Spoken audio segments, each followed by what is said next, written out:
There we go. Excellent. All right. Hello, everyone. I'm Rob Kochman. I'm a product manager here at Google. And today we're going to talk about differentiating web trust. So, problem that we're trying to solve here is we're building lots of really cool stuff on the web. We think back to the Fugu talk from a couple days ago. Lots of new capabilities being added, but these capabilities often require access to more information, more control over the user's device or user's data. And so that's fine and great for web apps, for things that the users intend to have that kind of access. Not so great for random websites you might just go click on from a search result, for example, right? And so today we basically have a one-size-fits-all approach to these capabilities. So if you were to visualize this on a continuum, there's just one single web trust model, which we try to use to cover all sorts of capabilities from the less risky to the more risky. This trying to fit everything into a single model has some issues, and so the way we deal with this is in a few ways. One is we ask the users, do you want to give access to this capability, to the site? Sometimes we unnecessarily confuse or scare them, confusing in that sometimes the user doesn't understand why they should care about giving this access. Also, at times we try to convey the impact of giving access, which can scare users if they're not confused. And so we also end up having to tolerate abuse to some degree. And so my favorite example here is that I don't know, a while ago I went to the FedEx.com site to ship something, and I got a pop-up saying, "Hey, do you want to give FedEx access to information about you, uniquely identify your device so that you can play encrypted video?" And I was like, I don't really care about that for FedEx, but so we end up with with some abuse of our capabilities. We also tend to at times do things slowly. So we have the local font access API, which we talked about previously. We've been working on it for about 3 years before we finally shipped it, which is a very long time. And most of that time was trying to figure out how to launch that safely. And lastly, we sacrifice reach on new capabilities too, right? So if stuff's being is being being abused, or if there are other sort of concerns from a privacy security perspective, other implementers may not choose to implement the feature, right? And so there's a bunch of Fugu capabilities which are basically only on Chromium today, right? Which is suboptimal from a broader web perspective. So the question we asked ourselves is, what if we, instead of use a one-size-fits-all model, actually try to differentiate among websites? And by that, I mean, we can recognize that some sites are more trustworthy than others. Some sites are really more like apps than just kind of a random website you might click on. And then also, users might think differently about different websites, right? So there might be different individual user preferences.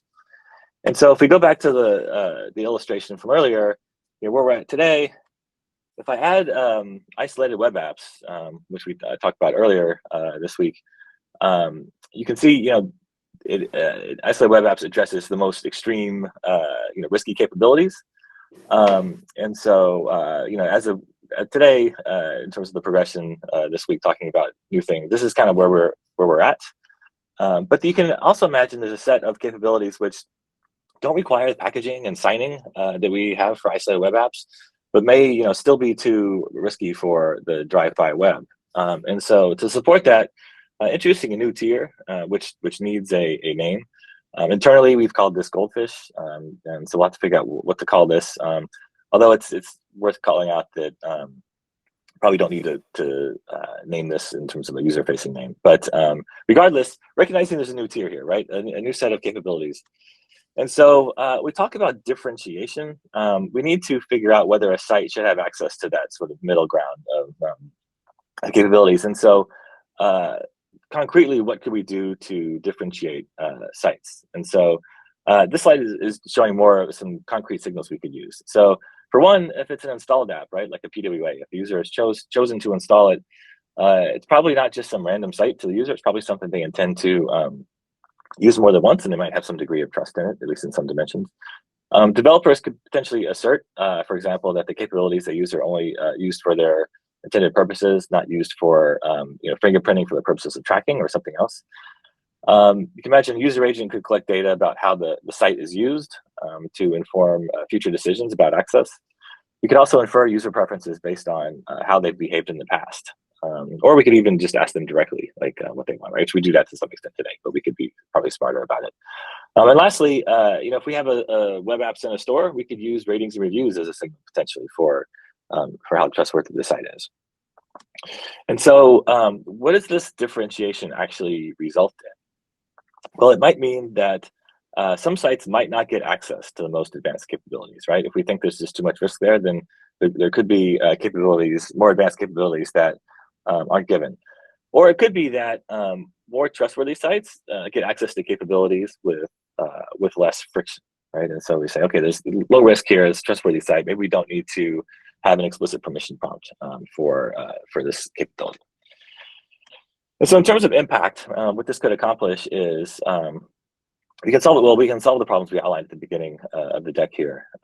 Fewer, less obnoxious permission prompts. Also less likely that sites get access to capabilities that they shouldn't have access to. And then also not having to try to make a one-size-fits-all model work with each new capability means we can hopefully launch APIs more quickly, given we have more tools to manage risk. And then hopefully less abuse means other browsers are more willing to adopt more risky APIs. So certainly some challenges here, and we're still in the early stages in terms of understanding what this might mean. But one is in terms of complexity. There's 3 trust tiers, not one, which you can see from the illustration earlier. And so we have to figure out how to message that both to users and to developers.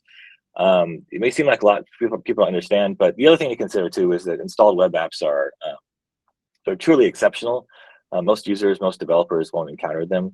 And then it's unclear whether anything we're talking about in this new middle tier needs to be exposed to users at all. And so it could be more of a soft continuum than something that users need to understand. Oh, I'm using one of these like middle tier apps versus I'm using a drive-by site. And so still some UX things to think through.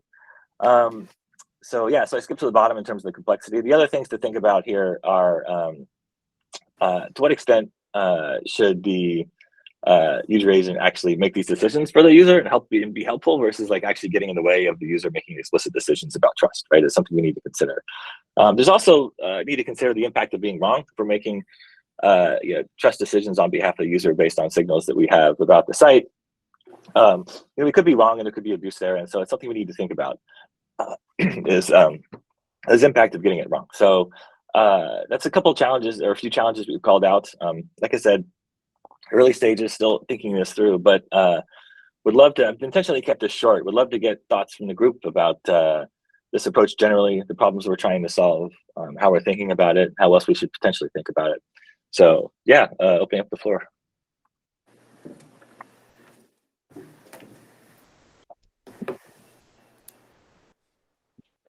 All right, go ahead. Hey, it's Dom here.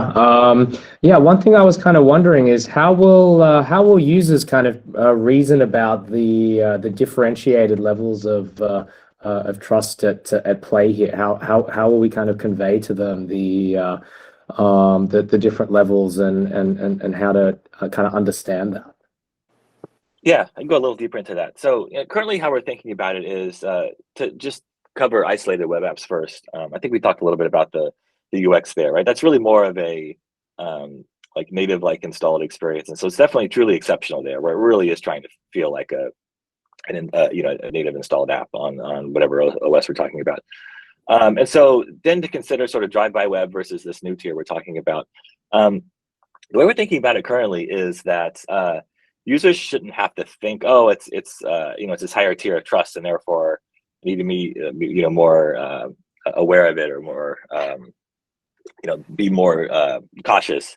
The thinking is basically that we would make a determination, we as Chrome, based on those signals, determination whether that site has access to those capabilities or what the UX would be for accessing those, and then the user would get prompted as necessary to give the right kind of consent, right? And if a site doesn't have access to a certain capability, then they should, the site should be written in such that it can be gracefully fallback, right? Just like today, if you if the user denies access to a particular API. And so from a user perspective, they shouldn't really have to understand that there's this trust continuum. They should really just I guess the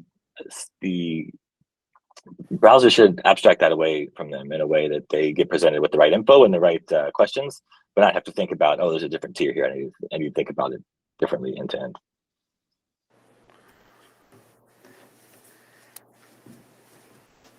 Got one from the room. Yes.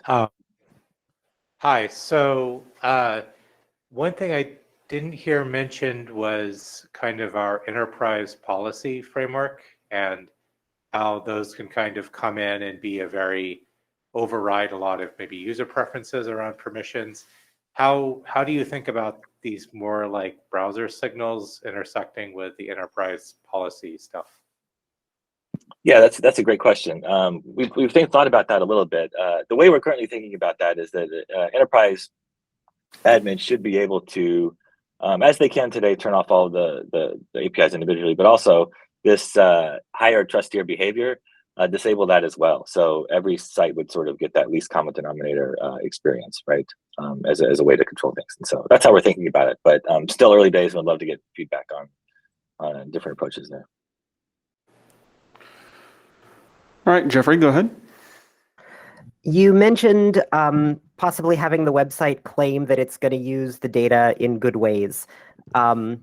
We've always been hesitant about trusting websites with that. Have you thought about how to make sure that we can like be confident the website is telling the truth, or have someone enforce if they're not telling the truth? Yes, great question.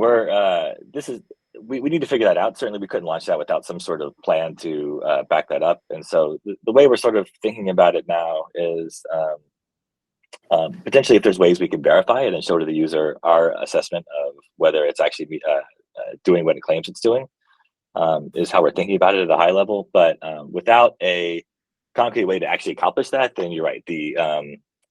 Without a sort of a detection mechanism or some sort of contractual mechanism, which you don't get on the open web, of course, it wouldn't be particularly effective.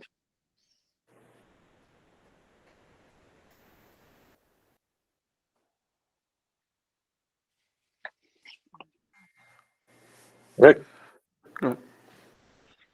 Thanks, Rob. I'm glad we're talking about this. I know we've kind of bounced around these ideas for years and years and years, and I know we've been reluctant sometimes. And it feels to me like there's two classes of problems here. There's the ones with kind of this sharp edge, like the isolated web apps is the most obvious example. But I didn't hear you say much about. I mean, you kind of alluded to a class where we just want to dial the UX, like the friction, kind of like how loud is the UX? And it feels to me like we've got a couple really great examples from history there that maybe we don't talk about as much as we should, with the quieter permission note stuff and the media engagement. Both of those feel to me like we really learned a lesson where in both of those cases we wanted to have a predictable experience for web developers, but we ended up in this kind of worst of both worlds where users were getting auto-playing audio on websites that annoyed them, or we were breaking sites whose audio we shouldn't be breaking and whatnot. And it feels like in both of those cases, my impression is that we did a pretty good job of eventually settling on like a heuristic, which is kind of scary. But because there's always a user fallback, right? If you have a quieter UI, the user can always say, no, I want that. That feels like there's a nice sweet spot there between predictability for the web, but also acting in the user's interest, doing our job as the user agent. Do you feel like how much of what you're talking about here do you feel like is in that kind of UX loudness place versus the have an API versus not have an API? Are both important? Yeah, I think both are important. And I think the UX part is actually the most important. And in fact, you could even, in one extreme, you could, in the way we're thinking about it, potentially, is that, hey, it's not our job to block anything unilaterally, right? And so the most extreme thing may not be we block access to an API. It may be we allow access, but with a really, really strongly obnoxious permission prop. Like, hey, even might be this, hey, we don't recommend this for these reasons. But ultimately, like, we're not just going to just block it, right? Or certainly not silently block it. There's one way to approach it too. So, but I think even the absence of that, I think it is mostly around the UX continuum, right? Going from access with no no UI whatsoever. Just give access silently.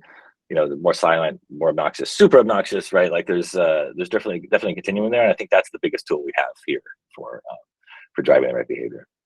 That's cool. Do you feel like, have we solved the problem more or less now with quieter permission? Have we, like, I haven't looked the latest data or whatnot. Is there more? Is your team working on more to be done there to try to find the sweet spot between permission, push permission, spam, and functionality, or can we claim that one is kind of officially done? I think solved and done, those are strong words. I think we're happy with what we've seen there so far. I don't know if Penny or anyone else wants to jump in on kind of how we're thinking about that longer term, but I mean, I think there's always optimization work to be done for sure. Penny? Yeah, I mean, I think there are more opportunities. We are seeing lower click-through rates on the permission chip that we were running experiments with. Where we're removing some of the permissions just into kind of a collapsible chip that was appearing on the left side of the top left of the Omnibox. This was resulting in some sites that, like video conferencing sites in particular, that users probably want to click allow on, not seeing that information. So we have some other ideas about how to improve the permission situation, perhaps by embedding that permission directly, providing an HTML element effectively to embed that permission directly into the web page. But a lot of that is TBD. We're still in the design phase. Cool, thanks. Riley, go ahead. Well, thanks, Rick. Thanks, Penny. I think one of the other examples kind of similar to the quieter permissions is the work that's currently being explored around the file system access API and permissions persistence, where there can be various signals about user engagement with the site, installations, that kind of thing, to control whether permissions are persistent only through a session or a few days or a few months, to try to find that balance between giving users kind of the ephemeral experience when they feel like they're in an ephemeral experience, and giving users a more persistent experience when they feel like they're in a more persistent experience. And as someone was saying earlier, it's all kind of a heuristic, and so there's a little bit of danger there, but we can try to strike the right balance and experiment over time. Yeah, exactly. And I think that's the nice thing about this, is that we can start sort of very cautiously, right, and then tweak things over time as we get good data, right. And so this could very much be something that's geared towards launch and iterate.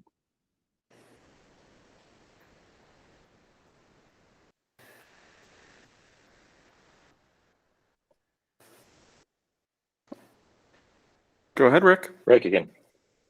Yeah, I don't know if we have the right people in the room, but I'd love to hear, just thinking historically. Like, I remember the initial discussions about push notifications, and some people were worried that it would be a big problem, and others weren't. And it feels like maybe our reluctance to do launch and iterate was part of the problem there. That, like, initially it wasn't a big problem, but then over time the ecosystem, it became a bigger and bigger problem over time, and we didn't really plan for that. And in other contexts, for example, this came up with web OTP, where people were worried that, like, us having a mechanism to automatically get OTP codes might lead to more abuse. And in that case, we agreed that we would set up a monitoring infrastructure so that we could watch for that abuse, and we have a plan to intervene against it if it happened, but we wouldn't block a launch, on fear that abuse might happen. Instead, we would just pay attention. I'm wondering, are there other places where we should be doing that, where we should, like, be unafraid to, like maybe contacts is a good example. Like, I know there was a lot of debate about how to handle the contact API. Are we better positioned now to be able to take risk, but be prepared to jump quickly on the risk and not repeat I hope it's not unfair to say I think we screwed up with push permissions, and that we let it get too bad for too long before we fixed it. Is that fair? And how do we avoid that?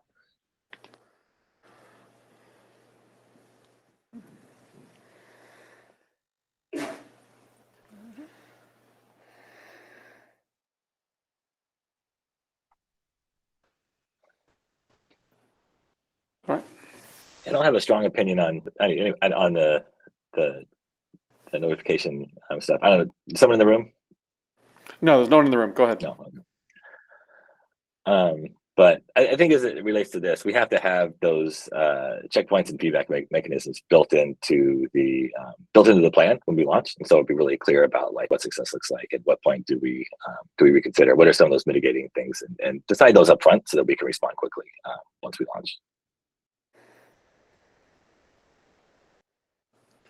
All right, and we should cut it there. Thank you very much, Rob. Cool. Thank you. Thank you all. All right.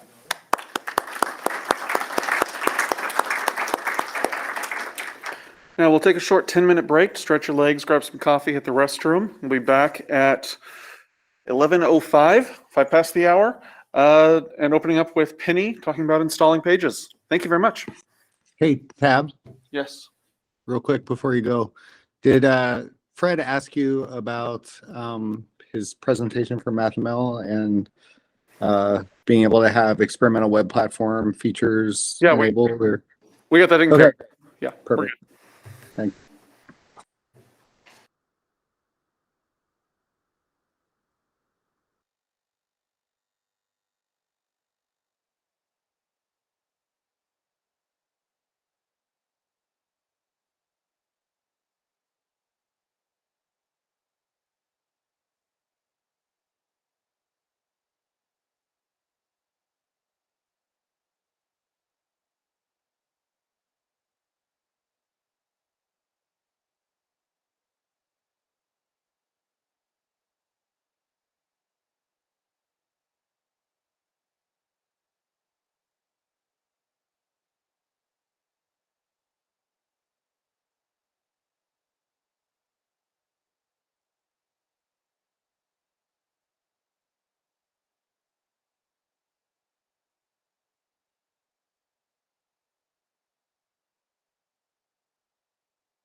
All right. Sorry to cut this conversation short, but we're going to get started with the next talk. Please welcome to the virtual stage, Penny. Hey everyone, I'm Penny. I'm a product manager on the Chrome Web Platform team. I'm going to be talking about installing any site as an app. One moment, and I'll get the presentation up here for you.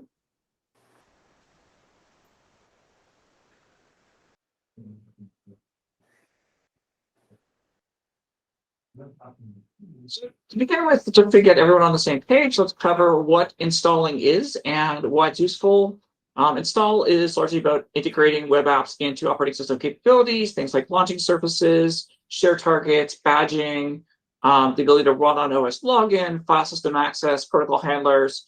However, by default, in Chromium installed apps are basically just tabs. Like, they don't get a lot of extra powers. There are a few little things here and there, like, for example, badging APIs don't really make much sense outside of the installed context. And installed apps also get flagged as important sites, which can be important for things like media autoplay and sort of side features. But right now, we don't gate very much on install. They're mostly just tabs. So there are some restrictions around what apps are installable, and as well, which apps are going to be promoted, at least in the Chrome UI. And these are the criteria. So these pages must be HTTPS, needs to have a manifest with some fields, service worker with a fetch handler, and it needs to meet an engagement heuristic. These install restrictions were put in place for a few reasons, but one of those was to help incentivize developers to make more quality app-like experiences. So in response to a fear that we would see perhaps proliferation of installable web apps of very low quality, leading users to the conclusion that web apps aren't good and they shouldn't use them. So it was intended to encourage implementation of offline modes with Service Worker, to consider what page layouts would look like when in display standalone, to encourage developers to instrument for analytics what display mode users are using, as well as a trigger for the before install prompt event that could be used by developers to promote the installation of their app. So why should we change this? Well, first, I would say philosophically, where possible, I think that capability should be under user control. So if users want to install a site or page, we should probably let them. Why not let users install their favorite Wordle app, even if the developer hasn't done everything that we say that they should do to make it a great app? That doesn't mean that the user can't have a great experience and doesn't want to launch screen icon for this app. In practice, we do see developers doing things that are anti-patterns, like shipping empty fetch handlers instead of operating a real offline mode, just so that they can enable this capability. So unfortunately, we do see behavior that we don't want to encourage. And then we've got this feedback loop. Most users are never learning about installs and capability because not enough sites implement it. Not many developers get excited about it because not many users know that it exists. So we want to break this feedback loop.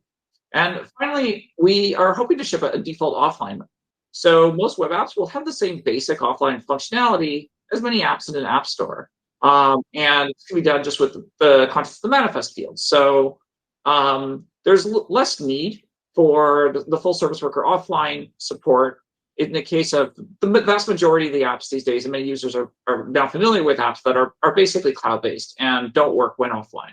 Obviously, there are exceptions to this rule, and we hope that those apps will continue to use Service Worker with a fetch handler to support full offline modes. So some may be wondering if we can't already do this with standalone shortcuts and add to home screen. And that's a good observation. Standalone shortcuts in Chrome on desktop and add to home screen on mobile already respect many manifest fields. So they're kind of already there's already a way for users to install without, it's just not called install, but it does things that the user might not expect. For example, on desktop, if you create a shortcut, there's a checkbox that says open as window. If you check that checkbox, if that site has a manifest that is registering file or protocol handlers, those handlers are going to get registered. And that might not be something that a user is expecting from a shortcut. That's something more that a user is going to expect from an app. So we have this of user expectations around what install means and then what actually happens. Finally, it's also a bit complicated. We've got bookmarks, we've got shortcuts, we've got install. Perhaps there's ways we can simplify this to something that's just a bookmark that behaves like something that you would expect in a browser tab, and an installed app. And we more or less cut the sort of like add to home screen out of the slash shortcut out of the equation entirely. So how can we do this if we want to do this for all pages, even pages that don't even have a manifest? Well, I think one constraint here is we probably want to restrict this functionality to the root of an origin. So this will help us with, I think, with scoping problems where we have to assume a scope for the app. If we allow install on any subpath on an origin, and we restrict the scope of the app to that subpath, the chance of the user is going to end up with a not very usable PWA is very high. So a counterexample would be like, for example, installing a subreddit, like our startled cats would actually maybe work quite well if all you wanted to do was view startled cats. But then if you pop up a level, you navigate somewhere else, you're going to get like a CCT-like view that's in the app shell, which is probably not desirable. I've been going with the phrase calling these ad hoc applications. They're basically apps that the browser generates for the user based on the best information that it has available. I would like to differentiate installability from promotability. So just because every site is installable doesn't necessarily mean that the browser should promote it. Something that I'm thinking a lot about is how do we do this promotion more selectively? I hear user stories on both sides of the spectrum with how things are right now. I hear some users say when they visit an installable site, I didn't notice it. I didn't see the little install icon in the top right corner of the Omnibox, or I don't know how to go to the overflow menu and install. I also hear exactly the opposite, which is people visiting sites. Google Maps comes up a lot because it's a frequently used site where they see that install icon and it's got a little bit of animation and it's actually a bit distracting and annoying. And they're saying, I want to use Google Maps in tab. I'm always going to want to use Google Maps in tab. So I think there's opportunity here for browsers to improve promotion based on utility to the user rather than just showing that promotion based on specific developer criteria being. There is this open question around how to upgrade to an installed application if we see a manifest later. So let's say the users installed the site didn't have a manifest, then the site adds a manifest. We are working on a proposal to around app identity updating to include like an update token and some protections around certain identity related fields in the manifest. Perhaps we could reuse the same mechanism and effectively present an upgrade UI to the user with the new icon, the new name that's now specified in the manifest, and offer to have the user install the update or ignore or delete the existing ad hoc application. There isn't, I think, a lot of additional abuse potential here because we're not going to fire the before install prompt any more often than we would before. Before install prompt will still be restricted to install criteria, the pre-existing install criteria, and we're not adding any API surface to developers. So this is still requiring user intervention through the browser. We just hope that because there's more consistent availability of the capability, that more users will learn about its existence because it will be persistently in the menu in the same place, and the user will hopefully learn that they can use it on any site, and then we'll think about whether or not there's more either heuristic or ML-based client data that might help us suggest to a user that they install or a site that seems to be particularly useful to them. If we have extra time today, we can have a discussion around perhaps a more imperative API like navigator.install.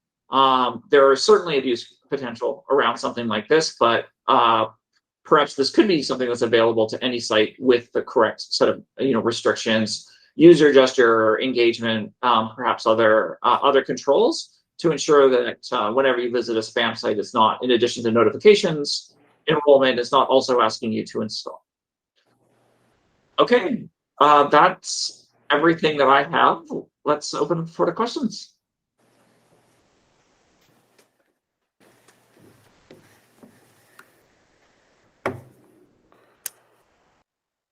All right, we have one in the room.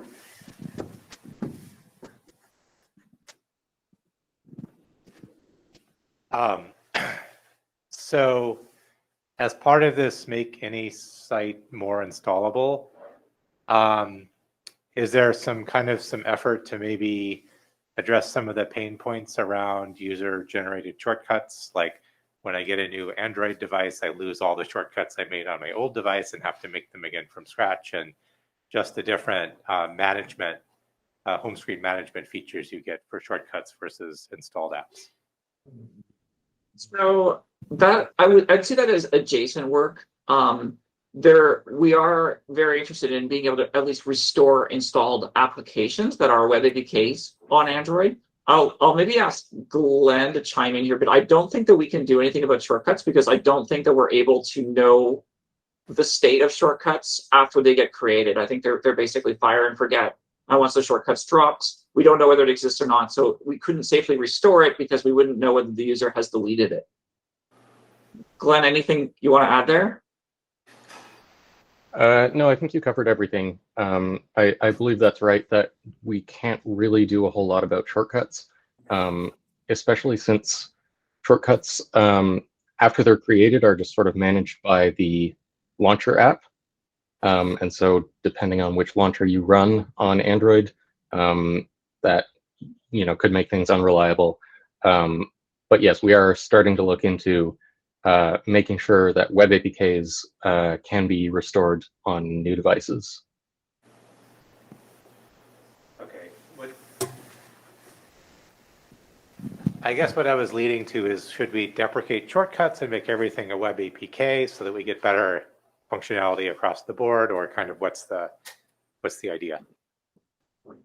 Yeah, I see things basically forking in two ways. So yes, more things should be installed apps. And so like we should have this install option whenever the user's at the root of a site. I believe, and I'm still doing some UXR to confirm that this is the case, but I believe that the way the users are using home screen shortcuts right now is more aligned to how they use bookmarks. It's like a super bookmark or a bookmark plus. And this is something that they want to open the browser. They want to open to a browser tab, but they want to do they use it with such frequency that it's useful for them to have a home screen shortcut.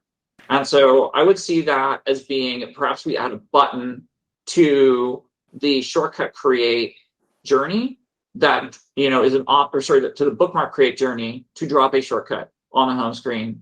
And then, or in the manage bookmarks page, the ability to just like tap a button and drop a new shortcut. Again, like we have this restriction of we don't know, we have no way of knowing what happens to the shortcut after it gets created. So unfortunately, we can't really like offer shortcut management through the bookmarks tool, but we could certainly make it easier for users to create them. And engagement data does suggest that users use these a lot more frequently than they use mobile bookmarks in particular, where they're just a little bit hard to get to, and they're kind of wish listy from the way that users behave with them. They're things that the user might hope they're going to get back to, but then probably never does.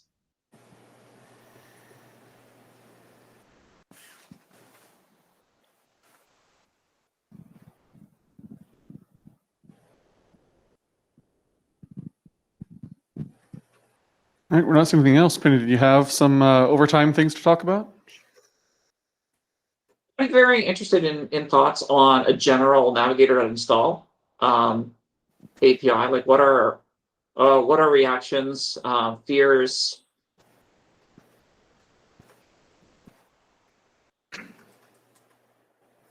Got one. Perhaps not very related to a navigator install, but earlier in BlinkOn, there was a discussion on isolated web apps. And while it's very clear the capabilities for install web apps and isolated web apps will be very different, do you envision a future where they are sort of the same thing, where I install the web app and it turns into an isolated web app and so on?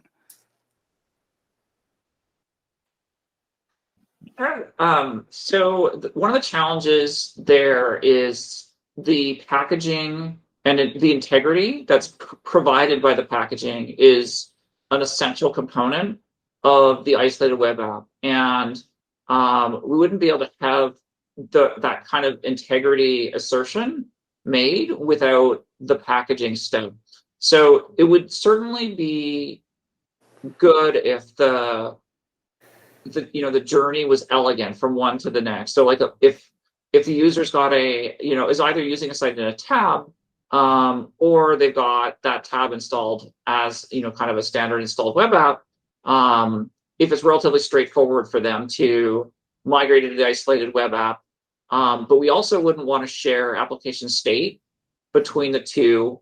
So something else that we're thinking about is something like a one-time state import possible. It's not in MVP, but perhaps that's something that we could look at later on, which would be like at install time, could we pull in application state from the tab into something like an isolated web app, or any kind of environment where the storage is not shared with the tab.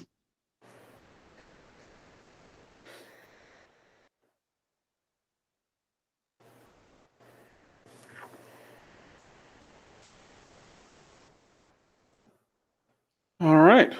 Well, thank you, Penny. Thank you, everyone.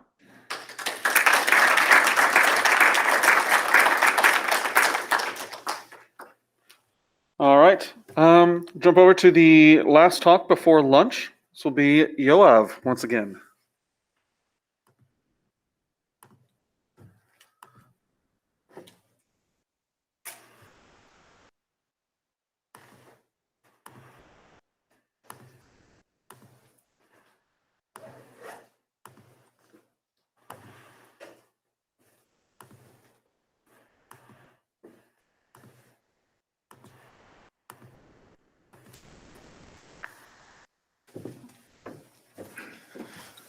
So, hey, me again for the last time, I promise. Yeah, this time with my API owner head on.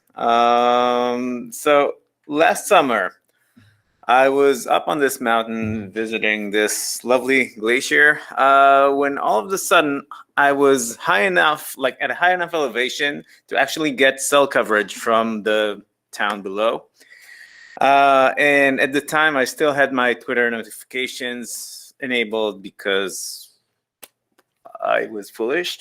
And all of a sudden, in the midst of all this tranquility and awe, Twitter decided Twitter decided to let me know that I have more or less 1 gazillion new mentions because the internet decided to have a fist fight and get me involved. This was around the intent to remove alert and various other APIs from third-party contexts, which has hit Chrome stable, and which caught people by surprise, and they had strong opinions about that fact.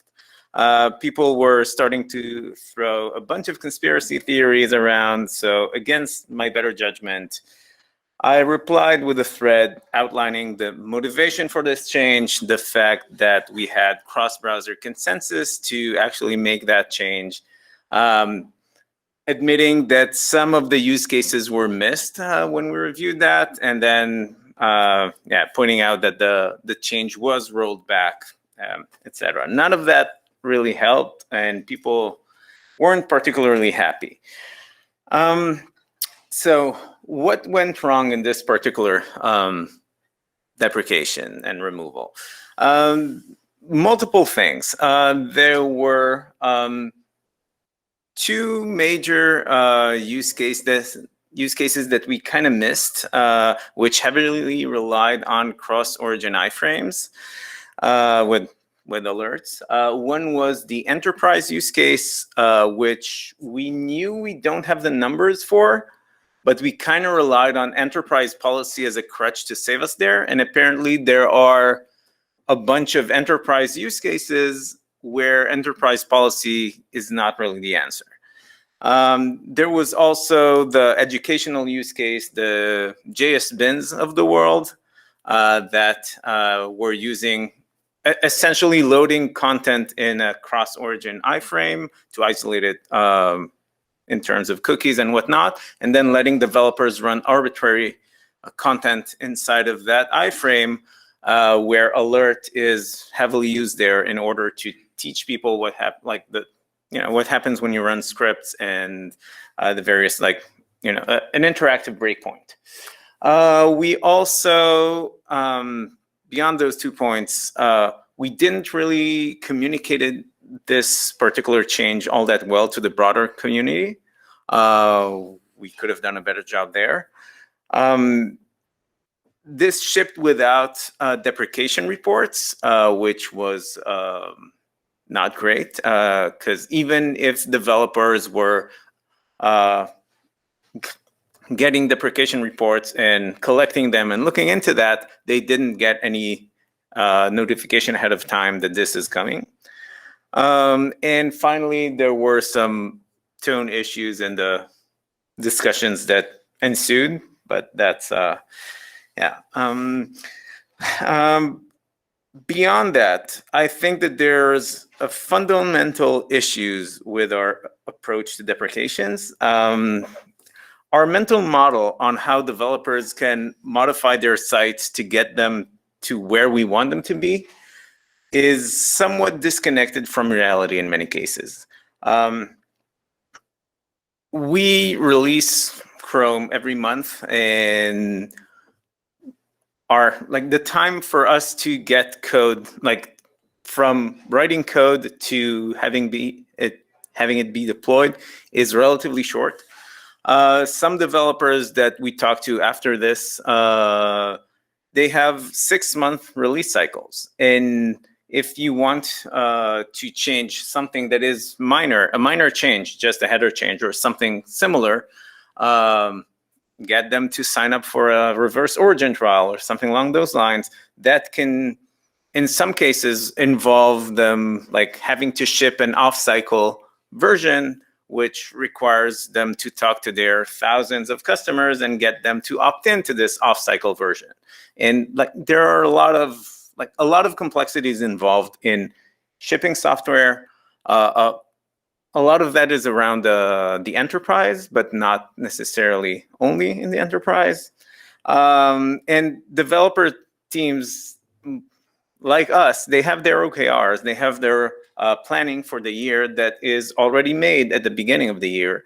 And then we drop surprises on them along the way and say, oh, by the way, you have to do this kind of work. And it's not necessarily a lot of work, but it is work that they didn't plan to do, and we land that on their plates.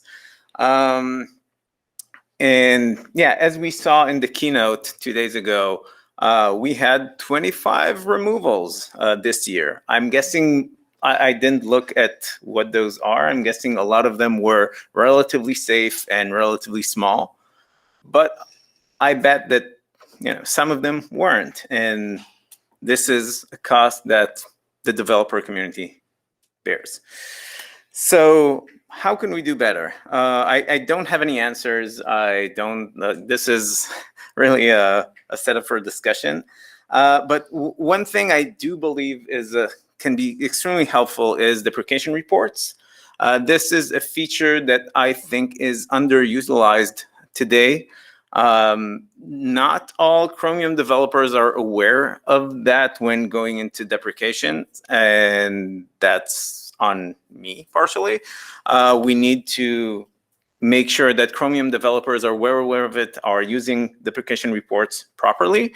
At the same time, we also want to make sure that interested developers are listening to those deprecation reports. There are various services out there that start to collect them, whether dedicated ones or run providers also started to listen to them, which is a great development. And we want to make sure that as many developers as possible are getting those deprecation reports and are actually doing something with them. Then another idea that came up in follow-up discussions is a deprecation announcement channel.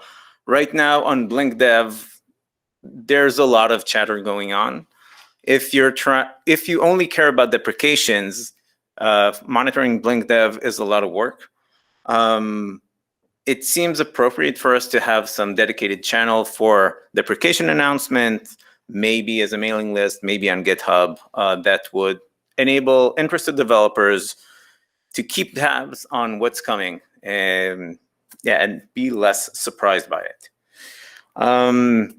Better communication. We should make sure that for large deprecations, there are relevant blog posts or whatever means we can use to reach out to as many developers as we can to inform them that a change is coming and they will need to adapt. And we need to do that with enough time in advance for them to actually be able to plan for it. Another idea that came up, which is fashionable nowadays with Elon and his RPCs, but to essentially batch deprecations and have some sort of a deprecation milestone every few months where we would apply multiple deprecations at the same time and make sure that, make it easier for developers to pay attention to this particular milestone. This could be one way to go. At a TPAC discussion on this front, the idea of success/failure reporting API came up where developers can tell us whether their sites broke, or alternatively can tell us whether a positive thing happened in terms of conversion metrics. So we would be able to experiment with deprecations and see if those, one of those metrics went in the wrong direction. As a result of a deprecation, that could be an indication that breakage is more meaningful than what we otherwise thought. At the same time, it won't necessarily help us with user populations that don't enable that kind of reporting. So if we will report those metrics in UMA and UKM, we will still not see the presumably enterprise constituency. So I'm not 100% sure that this is the right way to go, but it's an idea that came up. And finally, maybe we can have some sort of a way, right now, I don't know how many of y'all have actually ran deprecations, but up until now, I talked about the fact that they're painful for developers. They're also painful for Chromium developers, because if you're trying to drive the usage down and you don't really have any reasonable way to reach out to sites other than pinging random people on LinkedIn or trying to reach out through various random channels. And UKM can give us specific origins for, at least for Google folks. But we don't know what to do with those origins once we have them. And if there was some standard way for sites to declare, this is our contact information for the team that's responsible to make sure that the site remains unbroken, that could be useful for us, assuming that developers will actually use that and assuming that those contacts remain valid. I don't know if that's viable, but it's an idea. And with that, let's talk.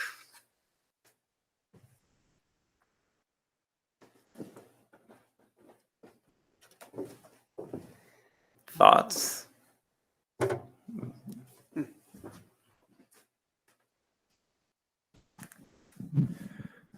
Thank you for this talk. This, I think, is a very, very important topic. One question I have, which I think would benefit most engineers, is if there are opportunities to simplify what we do internally in the code when we do a deprecation, so that we reduce the opportunities for forgetting to use deprecation reports or things like that.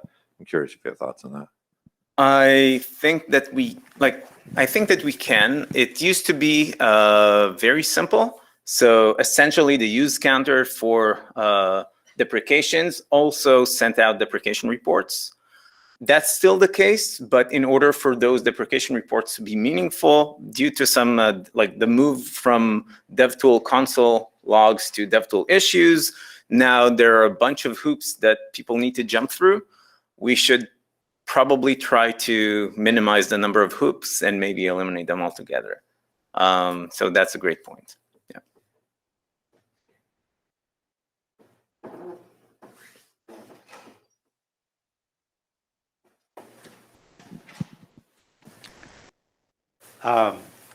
So from a owner's perspective, the deprecation I did a while ago was primarily use counter based.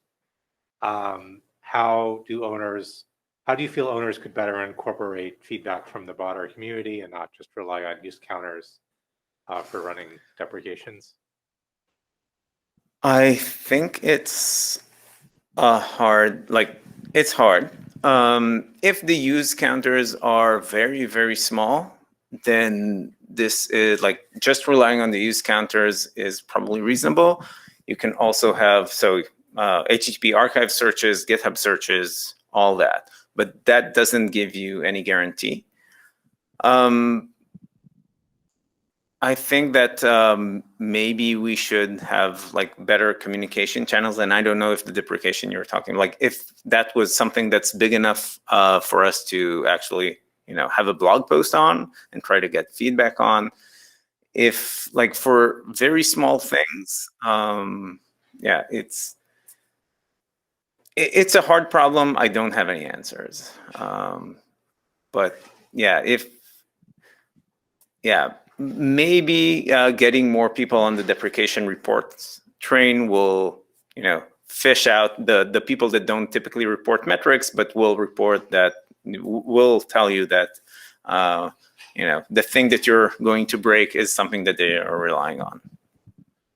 Just to follow up, I mean, for mine, it was a lower stakes use case, I guess, mostly like around casting.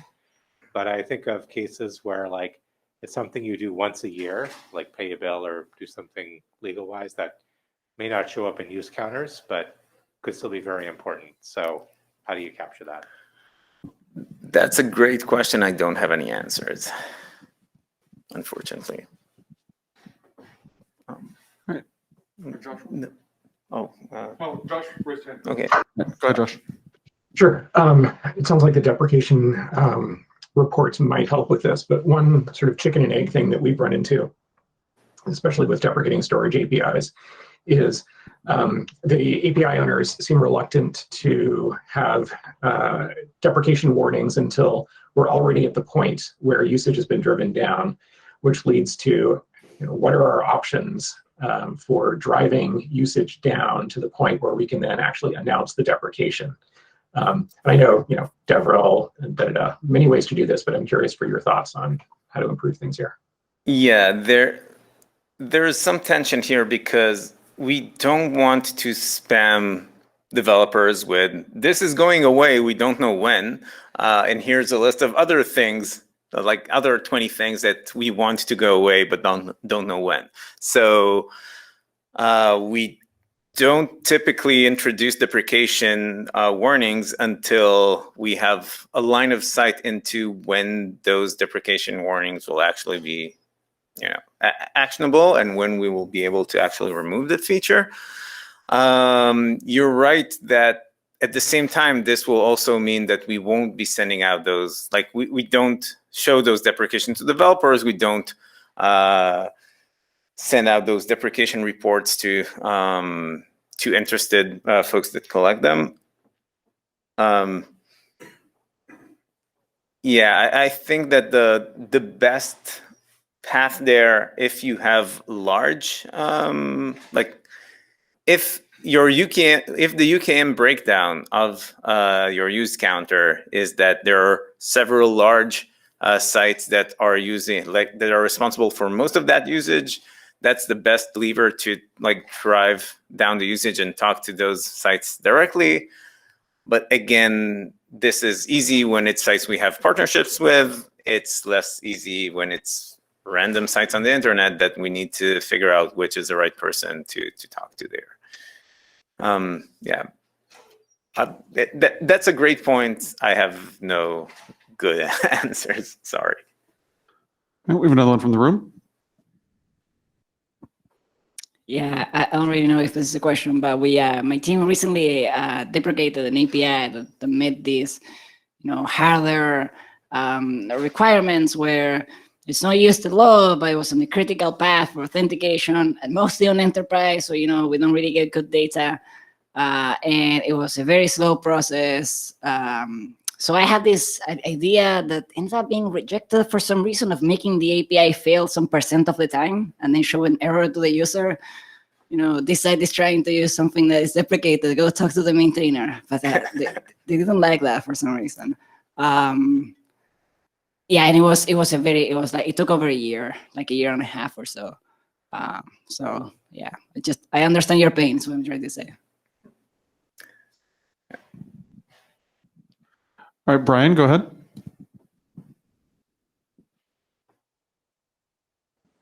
Yeah, first, I just wanted to say I really enjoyed this talk, actually. It's a really tricky question. I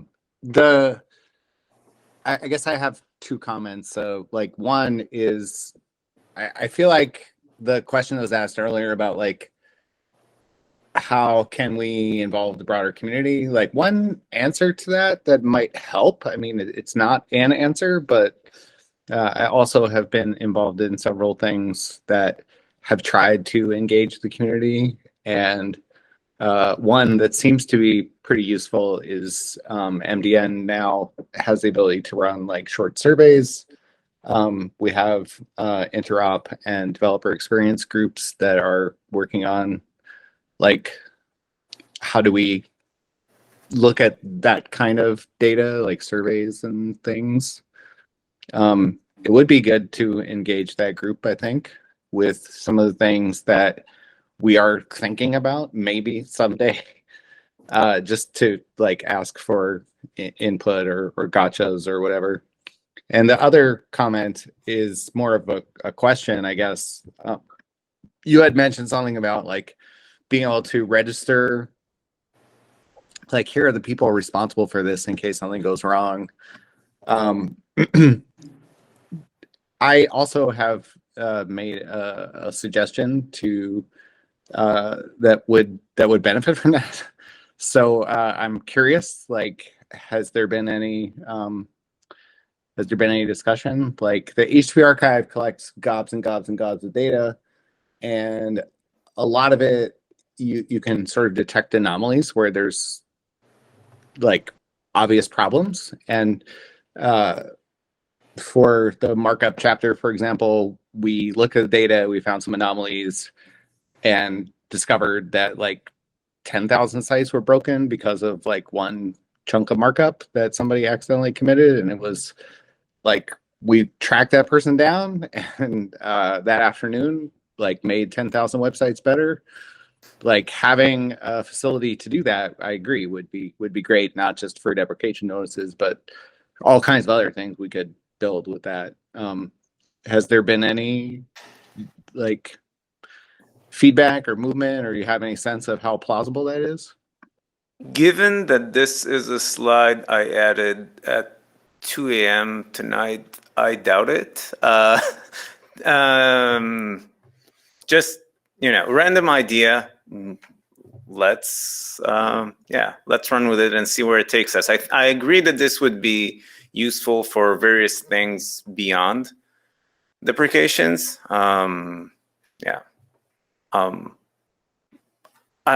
main hurdle I see there is not in specifying and implementing this thing, but actually, having developers actually pay attention to this and provide us with a meaningful contact. Because it's easy to give you, a DevNull email address. Yeah, I guess keeping it up to date too would probably be difficult sometimes. Okay, no one from the room? Yeah, so you mentioned we don't want to spam developers with deprecation notices, but has there been some thought of maybe having different levels of deprecation warnings that the user could opt in, and maybe have like the info level for logs where you have everything, anything that anyone is thinking of deprecating, and then some more strictness in that? That sounds like a reasonable thing to do. Thank you. I don't think we explored that, but that sounds like a good thing. Riley, go ahead. So Yoav, have you tried just not deprecating things? Because then you wouldn't break anybody's website. On a more serious note, though, I think, and like Dimitri added a comment in chat on this, like trying to create incentives for users to kind of follow and notice deprecations. I think some other browsers have like developer editions that sort of surface more developer-friendly features up front. And I think that we've also, in Chrome, we release every month. There's lots of opportunities for regressions to sneak in as much as we try not to. And so we've tried to get developers to use like beta channels so that they have that sort of time machine that can see into the future of what their users will be experiencing. So are there ways we could try to sort of incentivize the people who have the opportunity to change their sites to be sort of part of following, subscribing to that mailing list about upcoming deprecations, or using like Chrome Developer Edition, to try to really build that community outreach. I think that would be useful, but yeah, to some extent, Canary and Beta are already serving that developer edition. It's true that we could also like surface more things in Canary and Beta than we surface in stable Chrome. The problem, though, at least in some cases, is like the reason why developers can't always test everything with Canary and Beta is that not everything is like, some issues come up from the wild. Some issues are related to things that users are doing, or in cases of large platforms like Salesforce, who was heavily involved after this third-party alert thing. They have their customers who are writing their websites on top of their platform, and it's their customers that need to run those tests on their application logic. So it's not necessarily like, it's hard to have that kind of testing coverage beyond what users are, doing and then reporting breakage. And users will not use Beta or Canary. So I think one idea I had listening to one of the questions was whether we could leverage kind of open source repositories like GitHub in some way, and maybe provide a GitHub action to let developers know that there's a deprecation coming up in some of their code, or even making GitHub part of their product to help give developers warnings. And then that would kind of catch a lot of open source code and open source frameworks. Yeah, that would be great. And I think that it can like link into the like announcement channel that people talked about. Yeah, that's a good idea.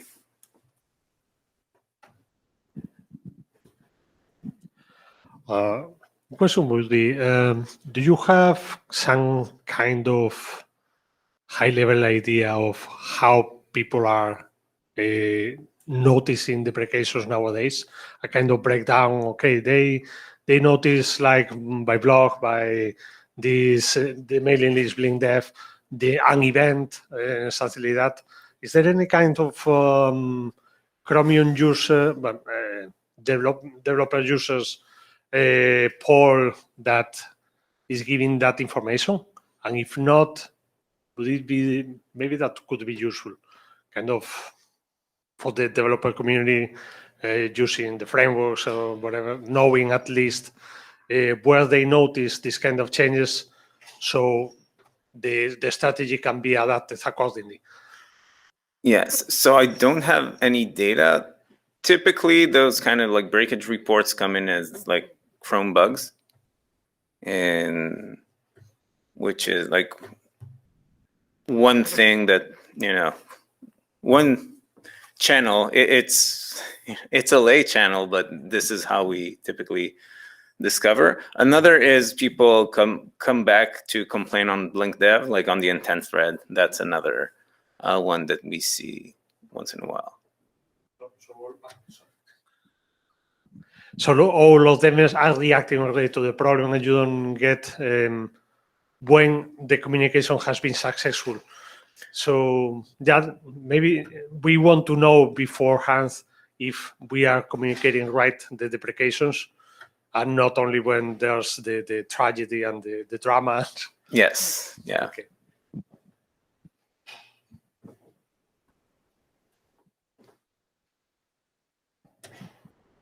Anyone else? Okay, with that. Thank you. Thanks so much. Thank you, Yoav. And with that, we're going to break for lunch. We're going to be returning at 1:10 Pacific time, so in 1 hour and 20 minutes, 10 past the hour. So we'll see you then. Thank you very much.